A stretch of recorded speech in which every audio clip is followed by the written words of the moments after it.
Good morning, everyone. It's Derby Day. Yay! And it's also the coronation of King Charles III. So, congratulations, King Charles. I hope you have a long reign. So, as you can tell by my hat and my decorations here, it is the day of the running of I believe it's the 148th Kentucky Derby in Churchill Downs, Kentucky. And it's always a fantastic day to celebrate, especially for anybody that loves horses. And you all know that I do. And so, such is the reasoning behind this three-part series that revolves around horses, but it's not the main theme. It is based on the story of Autumn Leaves, who becomes Autumn Leaves Landon, and the trials and tribulations that she goes through. And so, yay, I am excited, and I plan to watch the Kentucky Derby today along with my eldest son Jamie, who often joins me. He likes horse racing, and he quite enjoys sitting and watching the preliminary races, all the races leading up to the actual running of the Kentucky Derby, which is the very last race of the day. It doesn't take place until 6:45, I believe, tonight, 6:45.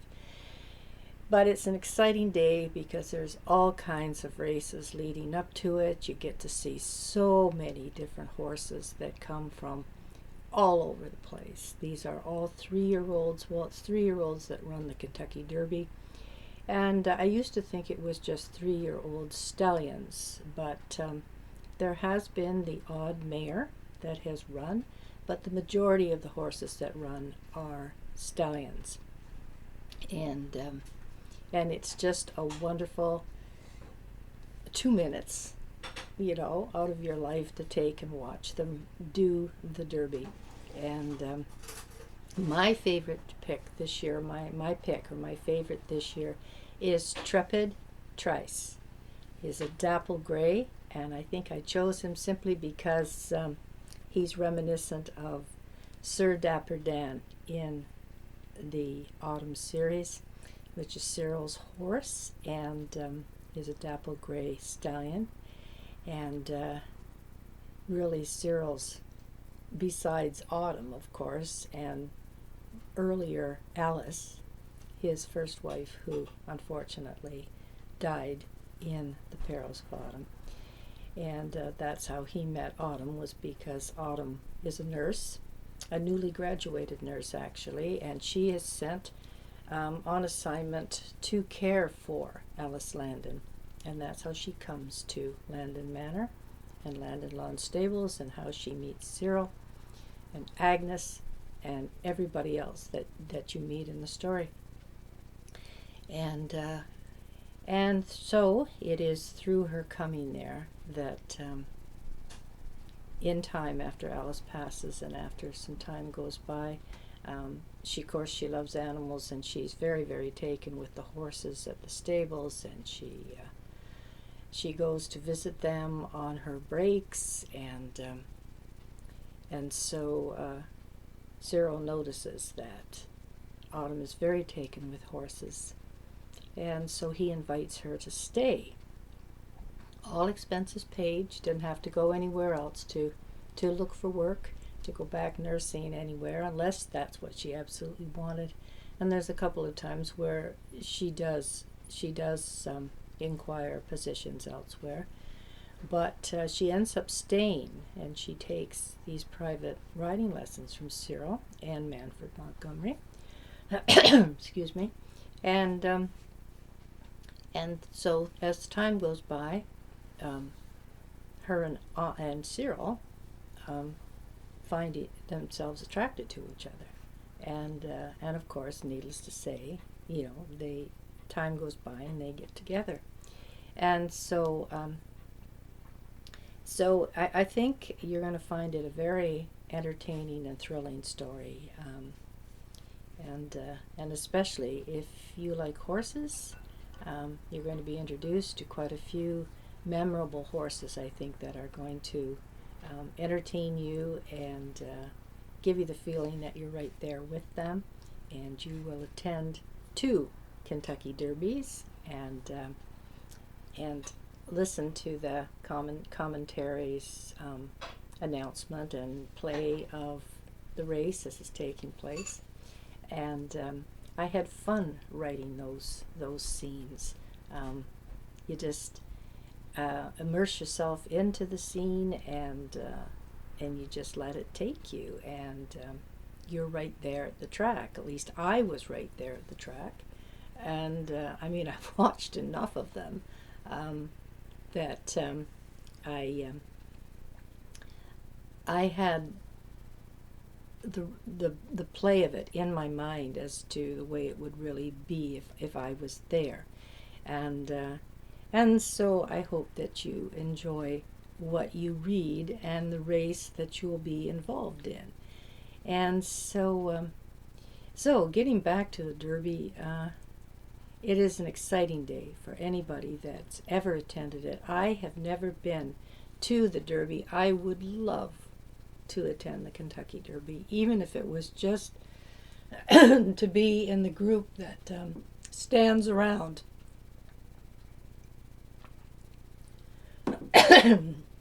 So you must excuse me, usual. And but I think the hats, of course, the hats, and the dresses, and the men, the way that they're dressed in their finest, and it's just, there's so much excitement, and of course the main draw, the horses, the thoroughbreds, the 3-year-olds thoroughbreds that run this famous race, and the winner of this will go on to the Preakness. Hopefully will go on to the Preakness, and if they win the Preakness, if this particular horse wins the Preakness, then he goes on to the Belmont, and if he should win the Belmont, he is then the new Triple Crown winner. There has only been, I believe, 13, possibly now 14. Secretariat was the 13th winner of the Triple Crown back in 1973, and and that crown had not been claimed since. But I do believe there was one horse, and it's not coming to my mind which one it was, that actually won one Triple Crown since Secretariat. And so it's just always so exciting to see whether there's going to be a new Triple Crown winner, or whether the previous horse will continue to hold that title. I mean, the title is never taken from them, but it's just the last one that won it is the way it's looked at. We have a Triple Crown here in Canada as well, but it doesn't run until the fall. It begins with the Queen's Plate, and which is usually run at in Toronto at Woodbine. Excuse me one moment. It's very, very bad this morning.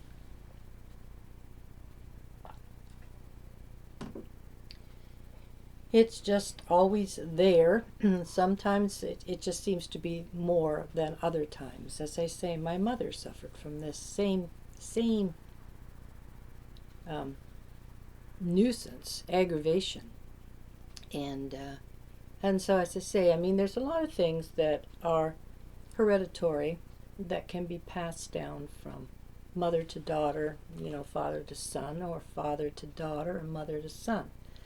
And I got a feeling that whatever this is that bothers me,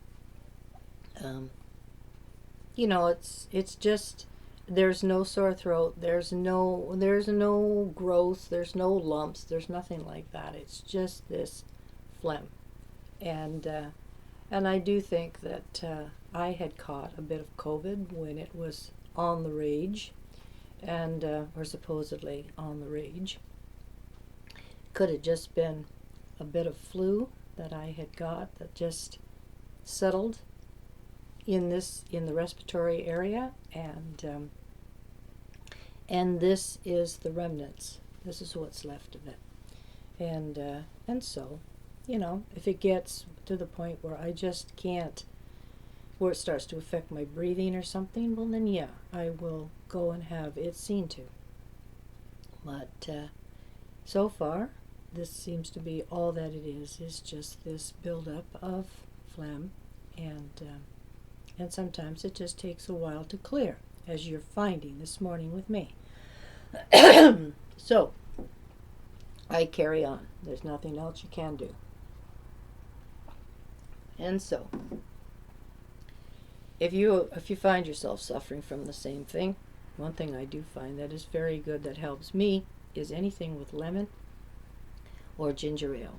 I think with ginger ale it's the carbonation or the fizziness that helps to cut that aggravation of that phlegm that seems to line the throat, or that gets in the throat and pushes on the vocal cords, obviously.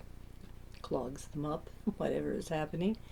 And so, but you all do not need to be hearing about that. Heaven only knows there's enough people with serious ailments in the world that I'm certainly not going to ask for any special favors for myself, because it's something that I cope with, and it's just fine. And so, I hope if you get the chance that you will all watch the Kentucky Derby today. Here it's being carried in Niagara on Global's Channel 2. I think Sportsnet will have it on. And right now the coverage is on television and the computer is all in England for King Charles III. And I haven't tuned into that. I'm not such a diehard that, English person that I was getting up at 4 o'clock this morning to watch it. And so I'll just check it out and see it, the coverage that they have right now, or where they go back for replays of what took place, to check it out.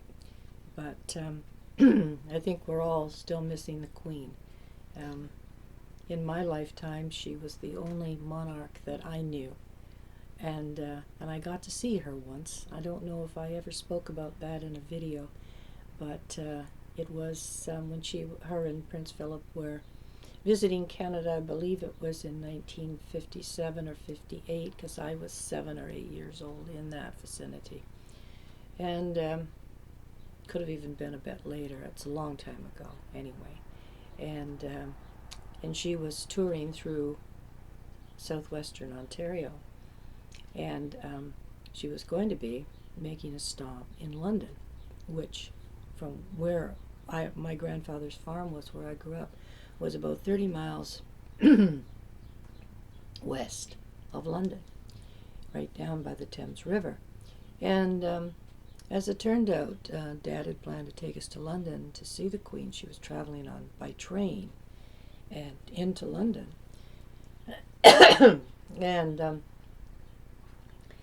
as it turned out, Daddy got held up in the fields, and he couldn't make it back in time to get us to London. And so he knew everybody was very disappointed, and so he knew her next stop was going to be Windsor. And let me see, Windsor, Sarnia. Of all places, Sarnia. I don't know why she would have chosen Sarnia, but she was coming through anyway, because the Britannia, her royal yacht, was anchored in Lake St. Clair, which is right near Sarnia. And so Dad drove us there, and we got out of the car, and we were standing along. Dad had found out the route she was coming, and we stood out along with everybody else along the street, and she come along. It was a motorcade, and it was a glass-topped convertible, and it was all lit up inside, and she was sitting on the side toward me, which would have been, I believe, the left side of the car, in the back seat beside Philip was to her right, and I remember she had on a white fur, sh- um, like a shawl, like a around her shoulders, and she had on, it wasn't a large tiara, but it was fairly, about so big, and it just like a band that went around and sat up on her, up here, and it was all diamonds, and in the light it was just the shards of fire were just flying off of it, and she had long white gloves on, and you could see she had diamond bracelets down her arm, and she was her wave, to everybody as she's going by. Somebody said one time they wonder whether or not she just had an imitation arm with a glove on it with diamonds on that was on a stick that she held that was automated or something that waved. I don't know, but I'm sure it was her own hand that was waving, and I remember she had red lipstick because she had such a beautiful smile, and of course they were gone in no time, and so Dad said, "Okay, now we'll go down and to the harbor," and we did, and here was the Britannia, and it was moored in the harbor, and all of the rigging and everything on it, the cables were running up and down, and they were all wound in white lights, and they were all lit, and of course the reflection in the water below, because it was coming twilight time in the evening, and it was just so beautiful, and it made such an impact on me. I so well remember that, and so I got to see the Queen, and the only time I ever did, and it was just something that stuck with me all my life. I'll always remember that, and so I shed a few tears when she passed, because she was the longest reigning monarch, and I think she was genuinely a very gentle, wonderful, steadfast monarch, and so gracious, and so it remains to be seen for Charles, just what kind of a monarch he's going to be, and but I just don't have the affection there like I had for Her Majesty Queen Elizabeth II. And so this is going to be just a very short video. This is a Saturday, of course. It's May the 6th, 2023. And my family is home. As you can hear in the background, you may hear noise coming up the stairs from the kitchen. And so, and I don't like a lot of interference, but I also don't like to tell my family, you can't move about, you can't do your things. And so I hope you get a chance, if you can, to check out the Kentucky Derby today. Find it on your local channels or wherever it will be listed and running and being covered everywhere. I'm sure on computer as well. And if you get the chance, do check out King Charles's coronation today and wish him well. I think he's going to need it, really. And so I'll be back within a few days for another video and an update on what's coming and happening with the hardback for The Perils of Autumn Part 2. So take care, everybody. Enjoy your Saturday. Enjoy the Derby. And I'll talk to you soon. You take care. God's blessings to everybody. Please like this video. Please share it about. Please comment it. And please subscribe to my YouTube channel. Take care, everybody. And make sure you're there for the call to the post. Bye for now.